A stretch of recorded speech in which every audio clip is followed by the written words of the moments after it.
year's the first year that our school had to implement the new geography syllabus, and a compulsory part of that geography syllabus was bushfire and looking at bushfires. But also it just happened to coincide with us getting this STEM grant. And part of that STEM grant was to look for a really authentic local issue to deal with.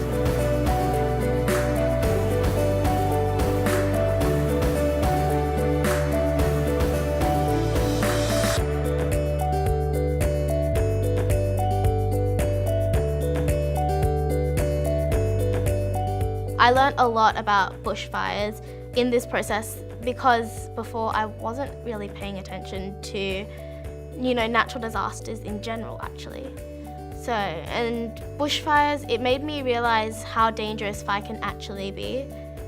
I mean, I heard of earthquakes, tsunamis, but bushfires, I've never heard of big ones, and I guess I never realised how close we are to the bush and how susceptible we are to having a bushfire close to us. We saw straight away a really good link between undertaking this new geography syllabus where we had to look at a component of a bushfire, and then opportunities for the STEM related to bring those two things together as an integrated unit. I think we underestimated from a teacher point of view just how little they knew about bushfires and the local environment. I would say fewer than 5% of the families who lived on the bushfront almost had a fire plan that the children were aware of. We looked at some mathematical models of if a bushfire hit here and you had 20 minutes to leave. We looked at what the road network was like, how many people in the population, what the flow of traffic would be like, and they pretty soon recognised that there wasn't going to be a way out. So preparation became a really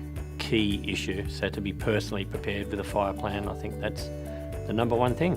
What do they think as young people would make a real difference to their community? The St Ives community here, it's a fire-prone community. What are the things that they could do? What are the things that they could dream up, come up with and design that could help prepare the community better, enable the community to respond really well if they're threatened by fire? And I saw a lot of people talking about how they would help people that would recover from fire. Clearly the stories and the videos struck an emotional chord with so many of the young people, particularly when they saw what people had lost in fire and how sad they were, and whether that was their possessions or whether it was their pets or whether it was their loved ones.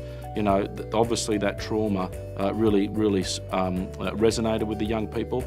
So many of the kids had looked at all the literature, not just from New South Wales, but around the country and elsewhere, and they're saying, look, we get all this. We get words like prepare and mitigation and all that sort of things, but what does that mean to us kids? And they were able to translate that. They built their own websites, they've got their own software packages, they've got fundraising ideas, they've got ways of getting volunteering in to help a local community. So we saw things from preparing for, planning for fire, detecting fire, dealing with fire, responding to fire, looking after firefighters, looking after homes, and then we saw a whole bunch of projects around how do people best recover from fire. Goods, foods, clothing, you name it. It was really, really wonderful, and it always reminds me that our future's in safe hands when you see the work of these young people. We had massive ideas.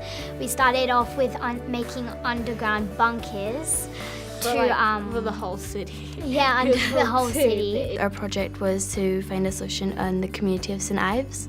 So we found out that most houses burned down, not actually because of the fire, but the embers. So then we came up with our robot, which drives around and it senses heat and it beeps when it detects heat. What we would like to do is we'd like to have it so that when it senses heat, it would beep, and it would also possibly send to an app or some sort of place that would inform them where where the ember was and how they could get to it. And some of the things like the drones and the computer applications, the robot programming, that type of thing, it's just brilliant. Rather than just our community engagement being focused on parents, perhaps we should spend more time focusing on kids, because we get this Storm project has shown up the kind of ideas, the enthusiasm, the taste for learning of these kids, and we can tap into that. So what we've got here is the Heartbeat Pro. So what it'll do is it'll save firefighters' lives by turning on and off and showing you when you need to get out of the fire and if your heart rate's too high. So it'll be connected by Wi-Fi, we think, to a chest strap or maybe something on your wrist. Yellow is just a warning that you should probably monitor your heart rate. Orange would mean you should probably get out of the fire, and red is you need to get out of the fire as soon as possible. Our brigade station has shutters because it's close to a bushfire area. It's got shutters on it. And the problem with that is that if we're not there, there's no one to close them. So we put it to the kids, how do we solve that problem? They needed a way somehow to close it without physically touching it. So we invented these shutters. They're automatic and they have smoke and heat sensors just in case you don't know, but you can also message them, tell them to close. They send a message to the robot and it automatically slides and closes.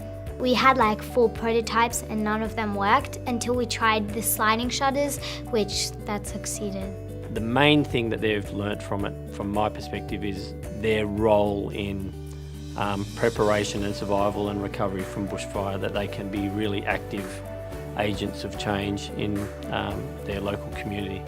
It's new. It's something that we haven't really explored before, to be quite honest. In this depth, we certainly have been involved with schools in many different ways. But this detailed activity around starting with natural disasters broadly, drilling down to bushfires, what the impacts might be on people, community, environment, that we really haven't explored. And it's been a lesson for us, I think, in that it can be done.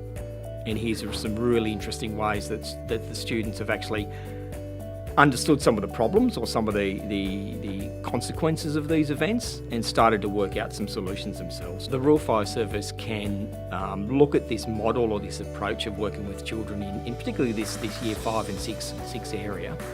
That, I think, is a great opportunity to be building that broader community resilience, and that will have a long-term impact or benefit for our communities as well as Rural Fire Service. Oh look, they're a critical sponge for information, but more than that, once they take it on board, once they internalise that process, as the teachers talked about today, pretty powerful, emotionally driven, informed, understanding, comprehending what it might mean and how it might affect them and their home. And we know from all our research in fire-affected areas how critical having a conversation in the home is about fire, about risk, and most importantly about doing something about that. And there's no doubt kids are such a critical part of that.